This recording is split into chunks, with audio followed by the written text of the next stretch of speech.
Neste conjunto, campanha de São Paulo de debates, não há, e não exclusivamente da parte de Marçal, afinal de contas, Datena deu uma cadeirada no sujeito.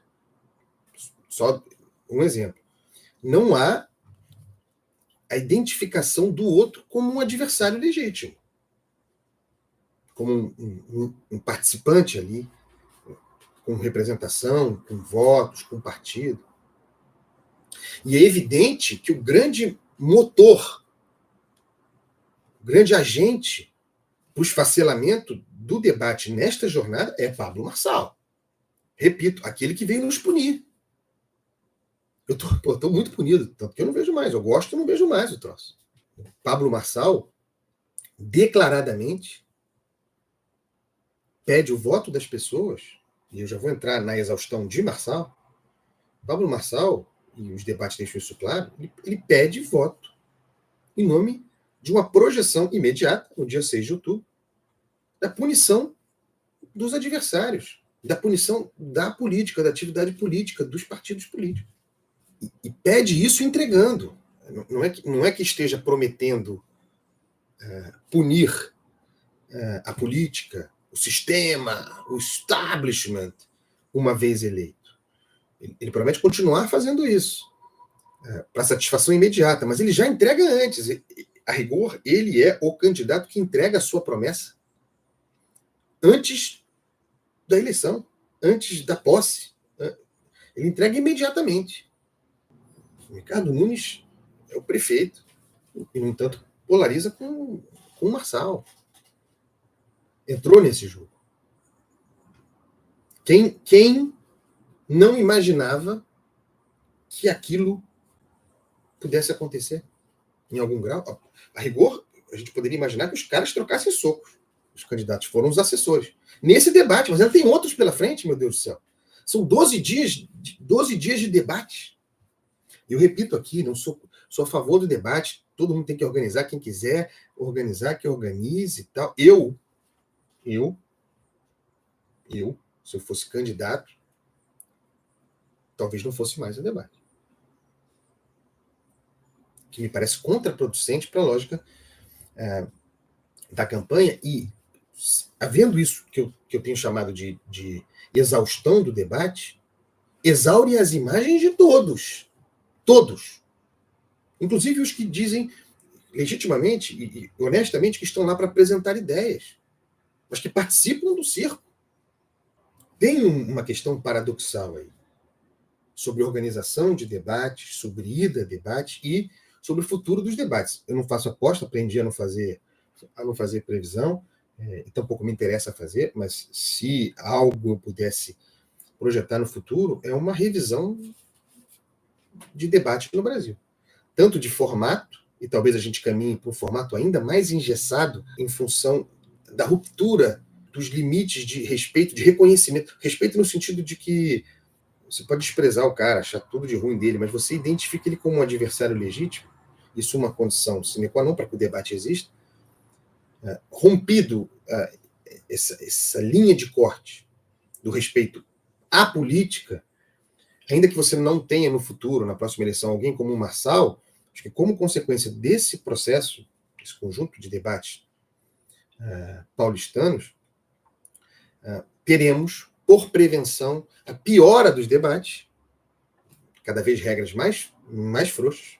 Imagino que a gente tenha, diante disso, no futuro, infelizmente, debates mais livres. Independentemente do candidato, há uma prevenção.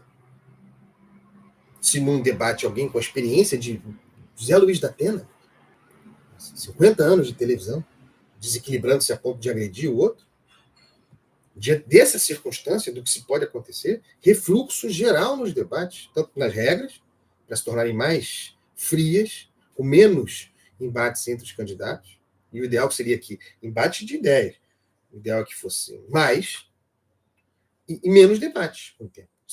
Isso me parece ser algo que a gente verá nas próximas eleições, menos debates. O que significa menos debate? É que os candidatos, alguns deles, os mais competitivos, os mais bem posicionados em pesquisa, não quererão participar. Não montarão a sua estratégia, a sua agenda em função disso. Por contraproducente. pela exaustão do debate, que exaure as imagens todas. Mas o título do programa, né? A exaustão do debate político e a exaustão de Pablo Marçal. Entre todos os exaustos, o mais me parece ser Pablo Marçal.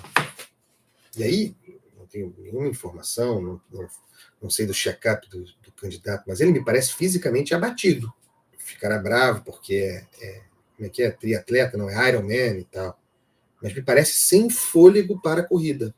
E a condição de sem fôlego para a corrida dispara em alguém como o Marçal reações imprevisíveis fora do seu script de coach, controlador da própria mente e da mente dos outros. Então tem dado passos em falso. Como tudo é documentado, fala uma coisa ali e outra acolá. Então tem as suas contradições expostas. Não pensem que, porque o voto que Marçal pede é o da punição, o para punir, e não pensem que porque muita gente está disposta a votar no cidadão para punir, danem-se os 4 anos possíveis de punição, caso vença a eleição, não pensem que muitos eleitores, vendo lateralmente a disputa e simpatizando com aquela figura outsider, sem prestar muita atenção, ou sem se dedicar muito à análise do discurso, não pensem que não haja pessoas que, cogitando votar em Pablo Marçal, percebam as suas contradições e desistam desse voto. Eu acho muito curioso porque Marçal, o nosso punidor, sendo alguém, por óbvio, outsider, antissistema, anti-establishment, que faz esse discurso, o discurso contra a pesquisa, isso também é uma coisa que eu já falei aqui para vocês. Tem muita pesquisa, tem pesquisa para todos os gostos, cada um vai ter a sua. Todo dia sai pesquisa, e quem sou eu para dizer que tinha que ter menos pesquisa? Não, cada um faz a sua pesquisa, é um mercado, tem mercado. Eu apenas não balizo a minha análise em pesquisa. Mas Marçal, sendo alguém que despreza a pesquisa, que não acredita em pesquisa, só acredita na pesquisa que ele ganha. Um dos elementos da exaustão dele é com que as pesquisas espelham. E talvez as pesquisas espelhem aquilo que ele percebe na rua. Parte da exaustão de Marçal passa pela percepção de que o fôlego dele para tirar coelhos da cartola e gerar fatos novos, que esse fôlego se esgotou, ainda tem muito tempo de campanha. Tenho a impressão de que ele apostava que aquele movimento, que em determinado momento pareceu avassalador, movimento marçalista, a partir daquela subversão da lógica, uma coisa meio disruptiva, que hoje é puro cansaço e repetição, mas aquela coisa disruptiva, de subverter as regras, de conduzir o debate como quisesse, de fazer e tal. Achava que aquilo seria uma onda poderosa, varredora, que faria com que, por exemplo, o bolsonarismo viesse com ele. O bolsonarismo formal, porque o eleitor do Marçal é o eleitor bolsonarista. O grande elemento da exaustão de Marçal, do cansaço de Marçal, deriva dessa frustração.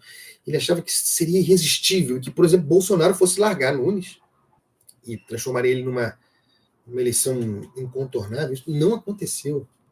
Em parte, politicamente, pelo trabalho de Tarcísio de Freitas, que conseguiu frear racionalmente esse movimento, porque de certo falou para Bolsonaro: meu líder, esse cara não é confiável.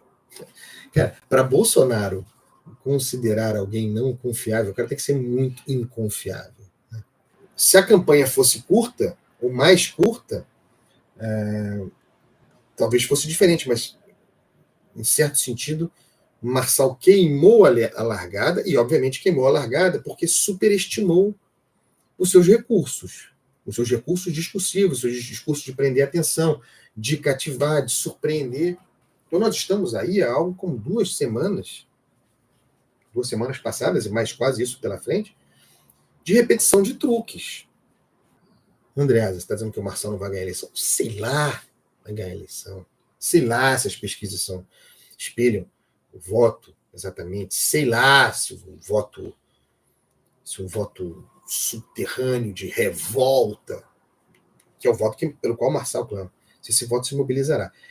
Mas a minha impressão é de que a força de clamor por esse voto se cansou, se exauriu, perdeu vigor.